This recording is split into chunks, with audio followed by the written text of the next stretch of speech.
我们都知道啊，我们生活呢是与银行息息相关的，而就是这样一个备受我们信赖的好朋友，其实背后啊隐藏着诸多不为人知的真相。那今天呢，我来和大家聊一聊5个银行绝对不希望你知道的真相。第一，你每年都在疯狂赔钱。你或许一直以为银行呢是你存放资金的最佳场所，但有没有人告诉你，当你把钱存在银行时，你每年都在亏损？这2年疫情反复无常，很多人呢都把钱捂在口袋里不敢花，在资产配置方面也更倾向于比较保守的银行存款。但你知道吗？1年期的存款利率已经从1996年的 10.98% 降低到了现在的 1.5%， 而根据中国国家统计局的数据，今年的通货膨胀率已经飙到了 2.7%。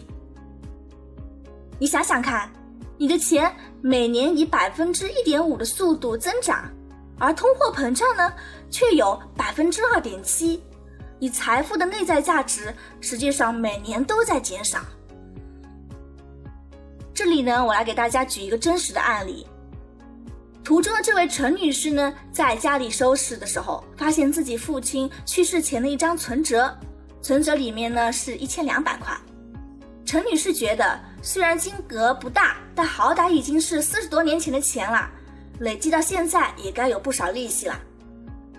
于是她拿着父亲的存折去银行把钱取出来，这过程呢也是历经了一番波折，经过了多方计算确认，在支取日这笔存单本息合计为2684块，也就是说利息只有1484元，原本的1200元的巨款一下子跌落成了只能添置几次生活用品的费用，不得不让人感慨通货膨胀的可怕。所以说，比起把钱存在银行，还不如你把这些钱花掉来的更加明智。因为几年后你的钱的购买力将远低于现在，当通货膨胀呢像近2年一样飙升时，房屋、股票等资产价格呈指数上升，躺在银行里的钱会快速贬值。如果你的钱只是存在银行里，什么都不做，只靠那么一丢丢利息，那就注定这些钱只会1年不如1年。第二个，每个银行都有权造钱。当你将这些年的工资收入存入银行的时候，你看着存折上让你激动的数字，你以为你的钱还在银行里老老实实待着吗？告诉你真相吧，银行老早将你的钱借出去了。银行把钱借给需要买车买房的人，然后从他们那里收取比你存款利息高得多的利息。你或许会说，那我每次去银行查账时，我的钱不都好好待在户头里吗？那是因为银行制度规定，银行需要储备 20% 的比例金，扣除储备金的部分才可以用于放贷。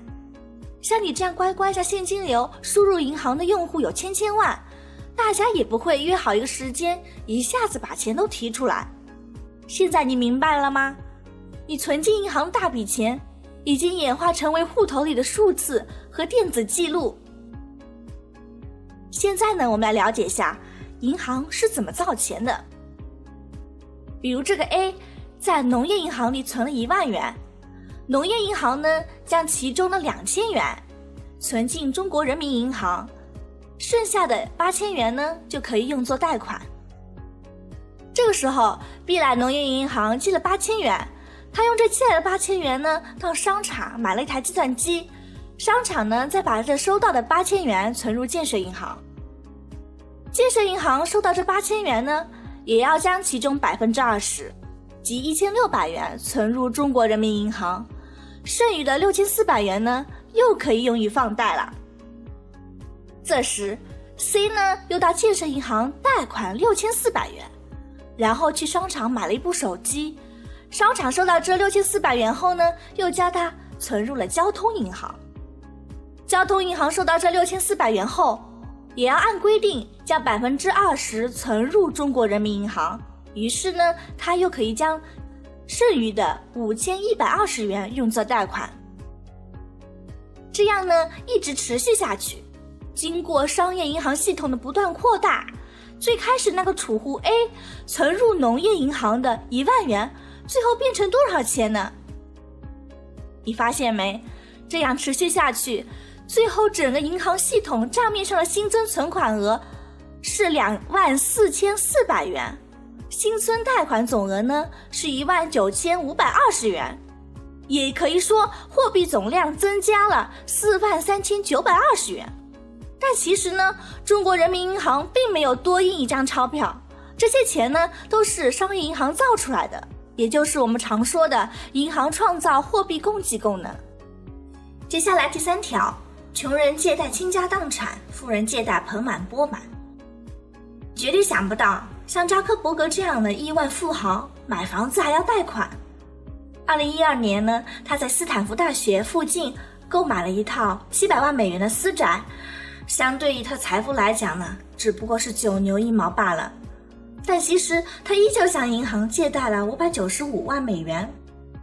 那么他为什么要像普通人一样按部就班的用30年的贷款买房呢？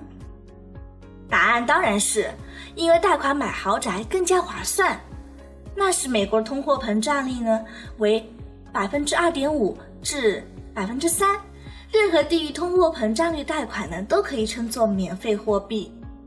有些人呢就是不一样，扎克伯格的贷款种类是30年浮动利率，初始贷款利率只有 1.05%， 这贷款利率简直低得离谱了。要知道，把这笔钱直接存进银行，获得的存款利息都要高于贷款利率。那么银行为什么要做这种亏本买卖呢？银行这么机智又势利眼的机构，怎么会允许亏本生意的存在呢？马克·吐温就曾经说过，银行家是那种晴天借伞雨天收伞的人。银行向来只会锦上添花，不会雪中送炭。对于不差钱的有钱人和大企业，他们经常追着给钱。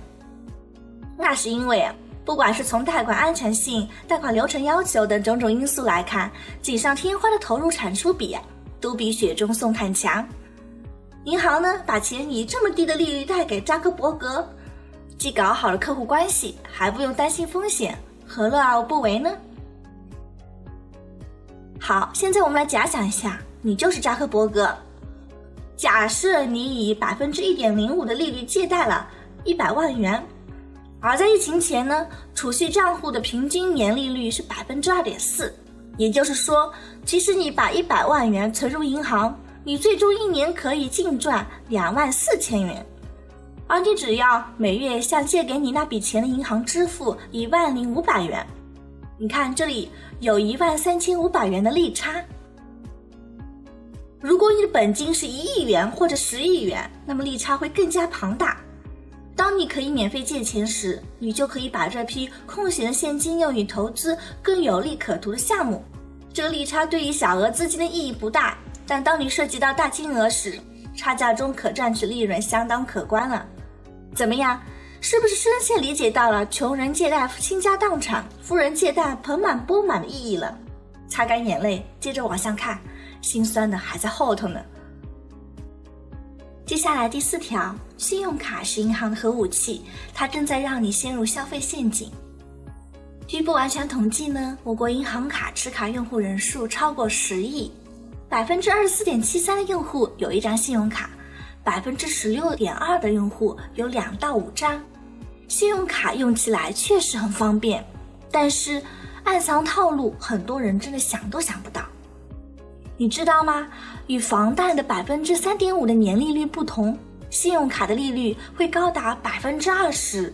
如果我们现在不能按时偿还信用卡债务，几个月后债务就会呈指数型增长，那时能还清债务的可能性会更低。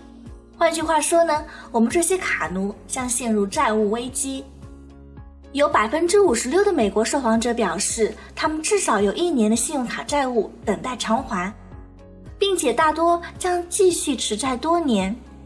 将近 20% 的人估计他们需要3年以上的时间才能还清债务，而大约 8% 的人说他们也不知道什么时候才能还清。因为实在有太多人花钱时不过脑子，完全不想想后果了。等到我们习惯了当下的生活水平，哪怕已经扛不住了，还是不愿意消费降级，生怕自己低别人一头。这就是为什么银行总热情地向你推销信用卡的缘故。正确使用信用卡会提高你的信用评分，但如果你任由消费欲膨胀，你就会掉入债务的万丈深渊。